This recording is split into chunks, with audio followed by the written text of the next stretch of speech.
Birmingham City Council says it's no longer bankrupt. In 2023, the authority issued a Section 114 notice and stopped all non-essential spending, with commissioners brought in to help balance the books. Well, the authority says it's now closed a £300 million budget gap and is set to invest £130 million in services. Our Birmingham political reporter Catherine Stan-Cheshire joins us now. This may be somewhat surprising, but presumably good news for residents. Well, it's the first time that the council leader has delivered anything to do with the budget in the past few years with a smile on his face, and it seems that that financial ship has been steadied.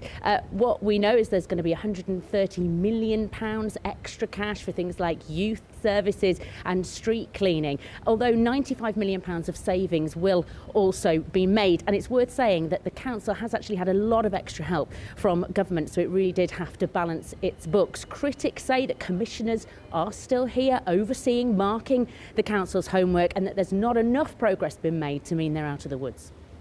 What does this mean for people's council tax then? Because there have been big rises in Birmingham over the last couple of years.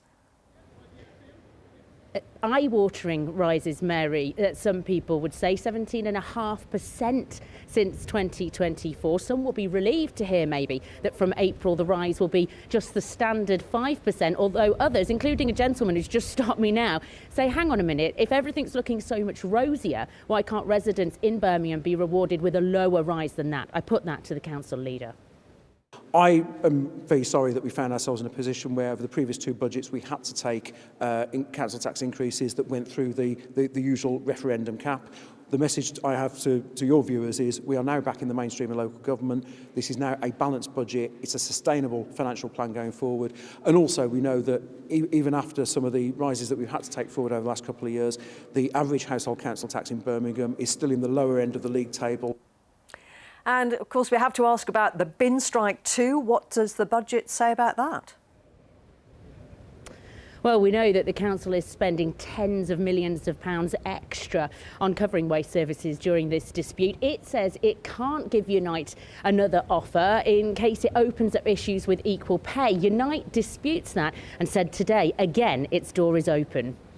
We would look to make a compromise so we're not further exacerbating any equal pay issues. So we're not going down the road of illegality in any way. And further, we would be more than prepared to look at how we deal with modernisation and improving the service in the future. I've seen people talking on social media today about whether this rosier financial outlook means the council might be a little bit more generous towards bin men. Well, it seems not. What I really want to see, though, is to find a negotiated settlement to this, but it does require Unite to come forward with some realistic proposals that do not put the equal pay situation at this council at risk. Mistakes have been made too many times in the past of that nature, and I'm not going to repeat them.